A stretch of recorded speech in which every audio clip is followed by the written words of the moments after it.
unnoticed from class to class. At first, everyone stared. Everyone. That's what I got for transferring in the middle of a semester. But once the other kids found out I was a scholarship student, and not a particularly interesting one at that, they stopped staring and ignored me altogether. Most of them, anyway. I could handle being ignored, but the scholarship was a mystery I had yet to figure out. I'd been secreted away from everything I'd ever known in the middle of the night, driven in 4 different vehicles with 4 different groups of caretakers for over 2 days straight, and delivered onto the steps of Bedford Fields in the bitingly frigid pre-dawn hours with little more than a suitcase and a hair tie. How on earth did I suddenly have a scholarship? That was clearly a part of the plan my grandparents forgot to mention. "Lorraine, wait up!" I finally slowed, risking death by trampling in the crowded hall, and let the 8th grader, who also happened to be my roommate, catch up to me. She was the only student still enamored with my shiny newness, and she was the only kid, besides a boy named Wade, who paid me any mind. I'd been at the boarding school for weeks, and Wade treated me like we'd known each other forever, but Crystal still looked at me with stars in her eyes. Hopefully my gleam would wear off soon, because she could be a little irritating. She beamed at me when she caught up, her cerulean eyes sparkling behind round-rimmed glasses and thick dark braids. Well, irritating in a charming way. She was another scholarship student, a science whiz who was destined to be the next Stephen Hawking if I had anything to say about it. The girl's mind was like a supercomputer on steroids. "Hey, Crystal." "Hey," she said back, breathless from trying to catch up to me. "So, what are you doing?" I tried not to chuckle and indicated the door ahead of me with an index finger. "Just headed to class." "Oh, right, okay. That's a good idea. Last class of the day." "Yup. And isn't yours across campus?" I asked her. She looked around in utter cluelessness, spun in a complete circle to get her bearings.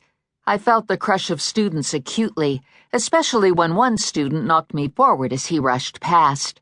I felt a tug at my coat and started to say something, but I barely caught sight of the back of his head before he disappeared into the crowd.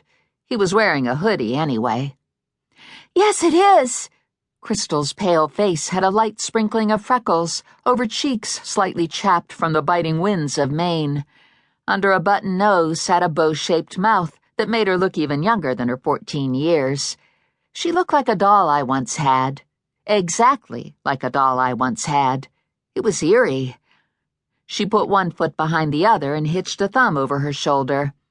"I guess I should jet then." I couldn't help a grin. "Okay, you jet. I'll see you later."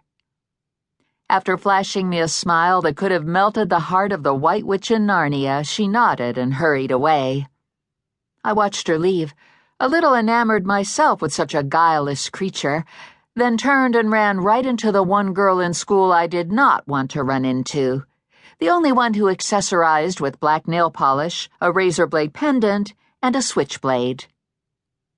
She gaped, completely offended by my presence, then shoved me away from her.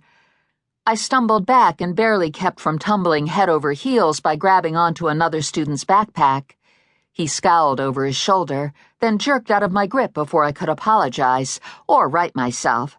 I almost fell anyway, but I managed to get my footing without any more humiliation than absolutely necessary.